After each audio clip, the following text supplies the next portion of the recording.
What's up guys, it's me Jeremy, and it's about time that I finally update the list for the skins that buff your champion. My first video is now super outdated, and I know I made a lot of mistakes in making it, so it's definitely worth updating the list. And before you get skeptical and say that it's impossible for a skin to buff your champion, note that the buff that you get from these skins is extremely small and only has a really small impact on the gameplay. But I do think that the impact on the gameplay is definitely still there, and I'll go over why for each skin, so please approach this video with an open mind. Also, keep in mind that we will only be looking at skins currently available for purchase in the store, and I did my best to research every single available skin, but there's so many skins that it's very likely that I may have missed some, so please forgive me if I do. It's also worth noting that a reasonable amount of these skins are banned from LCS because they impact the viewing experience quite significantly as a result from what makes them buff your champion. Anyways, we have a ton of skins to get through, which I've categorized into 5 different groups based on the specific way that they buff your champion. Let's get started. The first group is skins that have particles that are harder to see, usually due to a change in color to something that's a little bit harder to see like the color yellow, or to make them a lot dimmer, as well as skins that change the shape of the ability and overall make their skill shots reasonably harder to dodge since the particles are harder to see and react to. The skins that do this are as follows. Blitzcrank, who has a significantly harder to see rocket grab due to having a really weird animation as well as a different color on the ability. Steel Legion Lux, whose binding and E are significantly harder to see due to having a different shape as well as having similar shapes to her auto attack. Justicar Syndra, who has a lot lighter particle effects, and so all of her skills are fairly difficult to see, especially if you're colorblind. Arclight Varus, who has harder to see skill shots due to them being a lot lighter, which makes them a lot less vibrant. Arclight Vel'Koz, very similar to Varus, who has much harder to see abilities overall from them being lighter and thus less vibrant. Masked Shaco, whose Q smoke animation is extremely difficult to see, especially from the Fog of War.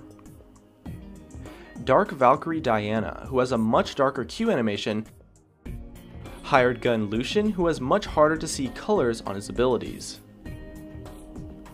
Sad Robot Amumu, who has a Q animation that is much harder to see by being a lot dimmer and more gray. Creator Victor, whose stun is a lot dimmer and can be easy to miss in teamfights. And Atlantean Syndra, who makes her skills harder to see by being a color extremely similar to the river and so a lot harder to notice overall. The next group of skins are those that have overly distracting particles. These skins make their skill shots harder to dodge because the particle effects are extremely distracting, and so it can be a lot harder to react to them and dodge properly. The skins that do this are as follows. Pool Party Ziggs, who has a very lopsided Q, and so it can be hard to judge how it bounces due to the animation. Surprise Party Amumu, who has an extremely distracting Q animation due to the wind-up. And Dragon Wing Corki, whose projectiles have a lot more particle effects and so are extremely distracting when they land and can help hide other animations for your team. The next group is skins that change the animations of their skill shots to be much thinner or generally smaller. Since these skins, of course, don't change the hitbox, having the animation be smaller can cause your opponent to underestimate how much room they need to dodge, since the animation is a lot less representative of the hitbox, and thus makes the skill shot a little bit harder to dodge. The skins that do this are as follows. Headhunter Nidalee, whose spears are super thin and fairly difficult to see. Battlecast Alpha Skarner, who has a much smaller Q radius and a thinner E. Popstar Ari, who has a much thinner Q animation. Pool Party Mundo, who also has a much thinner Q animation. Pool Party Lulu, who once again has a thinner Q animation. Ice Drake Shyvana, who has a much thinner E animation. Bear Cavalry Sejuani, who has a much thinner ultimate animation. Warrior Princess Sivir, who has a thinner Q animation. Giant Enemy Crab God, who has a much smaller and harder to see Q animation. Pool Party Lee Sin, who has a reasonably differently shaped and thinner Q animation. Death Blossom Elise, who has a thinner cocoon projectile. Pentakill Olaf, who has a thinner axe projectile. Pool Party Graves, who has a thinner Q animation. Forsaken Jace, who has a much thinner Q and EQ combo animation. And Battlecast Vel'Koz, who has a thinner ultimate and a reasonably distracting animation on his Q as well. The next group of skins improve the auto attack animations of the champion to be much smoother and thus tend to be a lot easier to CS with compared to other skins. The skins that do this are as follows. Bloodlord Vladimir, who has smoother auto attacks. Foxfire Ahri, who also has smoother auto attacks. And Mafia Graves, who has a more vibrant sound for auto attacks and a smoother animation.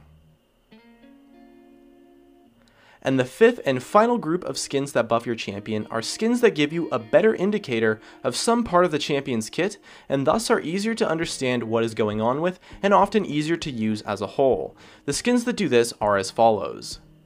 Arcade Sona, who makes it easier to see the debuffs she applies on enemies while also having a smaller ultimate width and smoother auto attacks overall. Woad Scout Quinn, who makes the dim passive indicator a lot brighter and easier to see. Pool Party Zac, who has a much clearer passive blob indicator. Pool Party Draven, who has a clearer axe indicator. Sandstorm Echo, who has a much easier to see passive indicator. And that covers all of the skins that I found buff your champion. Hopefully I didn't miss too many, and if the list changes dramatically or if I missed a lot of champions, I'll be sure to make a part 2 of this video in the future. And that just about wraps it up. If you enjoyed the video, make sure to hit that like button and subscribe to help support me, as well as you can check out some of my other videos on the screen too. Thanks for watching, and I'll see you guys next time.